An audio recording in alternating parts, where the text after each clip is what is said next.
Waalaikumsalam warahmatullahi wabarakatuh.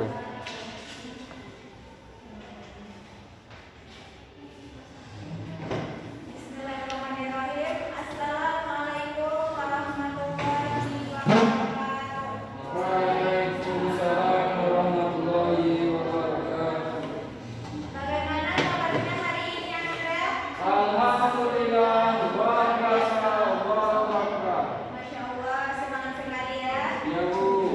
Baiklah, sebelum kita memulai pembelajaran, kepada ketua kelas mohon dipimpin doanya. Berdoa mulai. Bismillahirrahmanirrahim. Amin.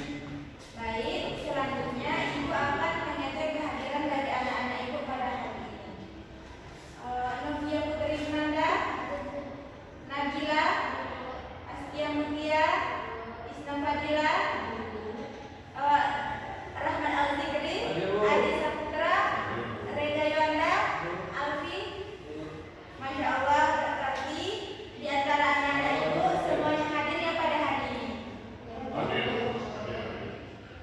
Di satu ya. Buat video itu. Baiklah, di sini kita akan masuk kepada materi kita pada hari ini, yaitu sejarah hidup Nabi Muhammad SAW di periode Mekah. Nah, sebelum Ibu melanjutkan kepada materi, di sini Ibu akan menanyakan kepada anak-anak Ibu, ada yang tahu siapa ibu Nabi Muhammad SAW? Nabila?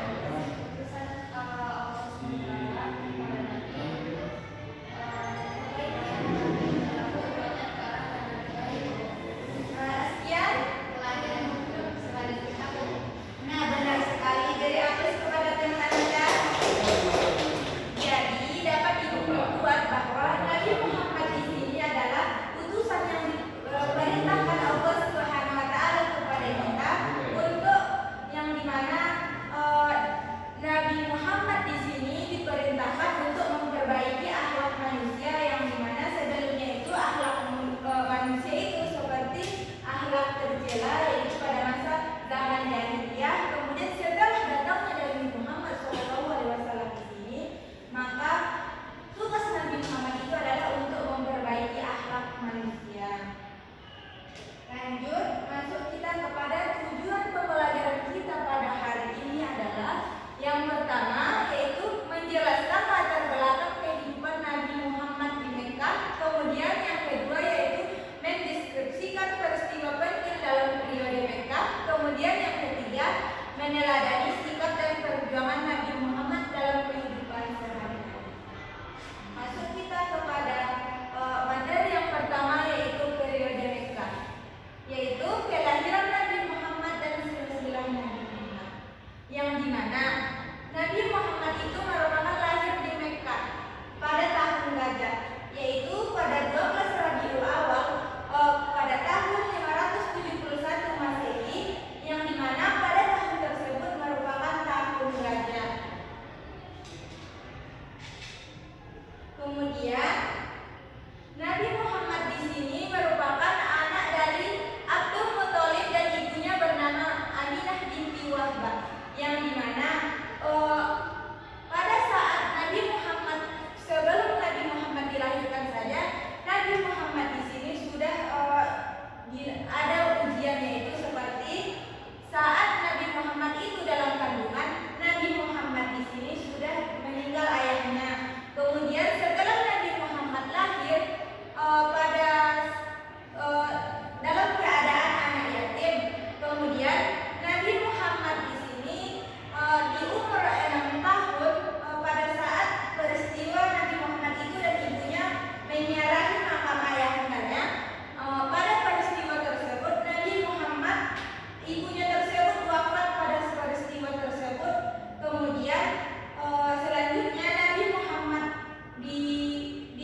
yang mana peristiwa tersebut menandakan bahwa Nabi Muhammad diturunkan atau diperintahkan untuk membaca.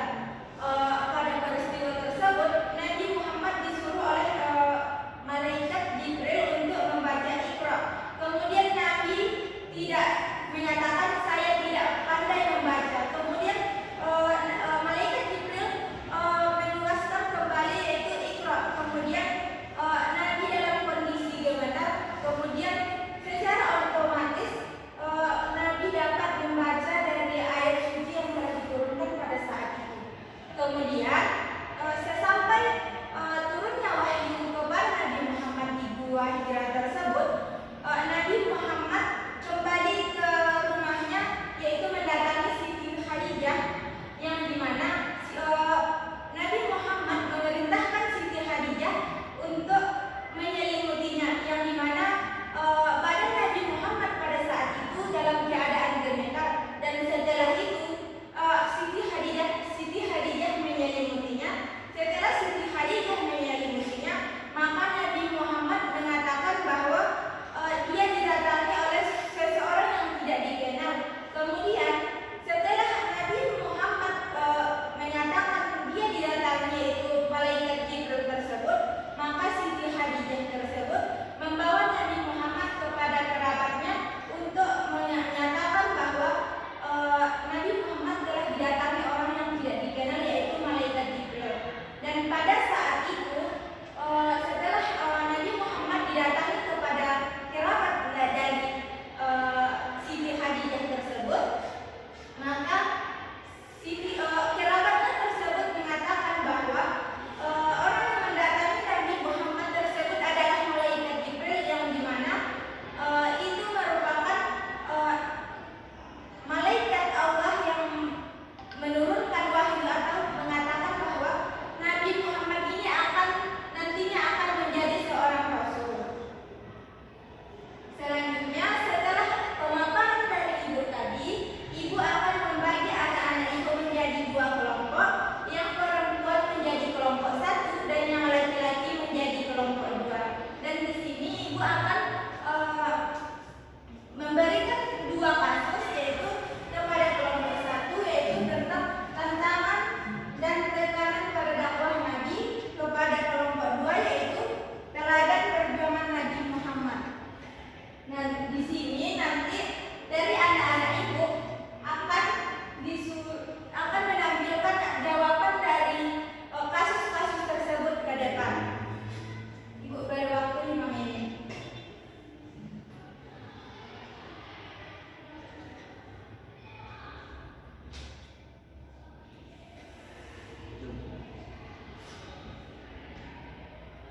Nah, baik, waktunya sudah habis. Kepada kelompok satu dimohon mempresentasikan jawaban dari kasus tersebut ke depan.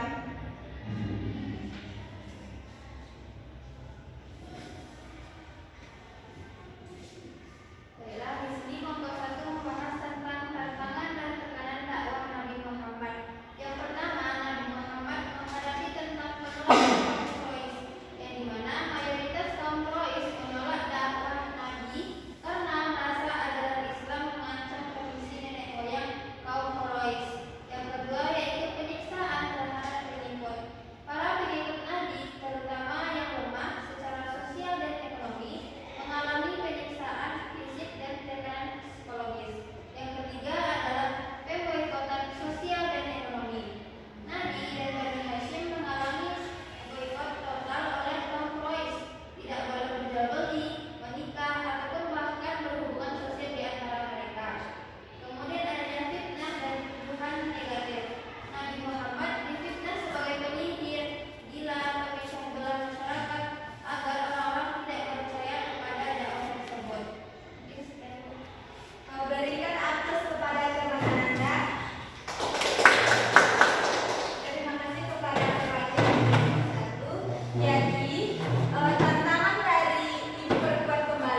dalam masyarakat.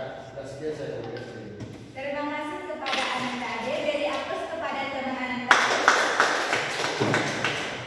Jadi setelah Ibu lihat bahwa pada pembelajaran kita pada kali ini, jadi dapat Ibu simpulkan teladan dari perjuangan Nabi Muhammad di Mekah di sini adalah contohnya itu seperti kesabaran dakwah Nabi Muhammad, yang dimana Nabi Muhammad di sini sangat memiliki banyak tantangan.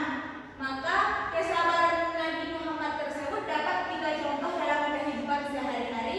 Kemudian yang kedua yaitu konsistensi dalam menegakkan kebenaran, yang dimana dapat kita simpulkan bahwa setelah dapat kita contoh dari sikap Nabi Muhammad menegakkan kebenaran, yaitu seperti menegakkan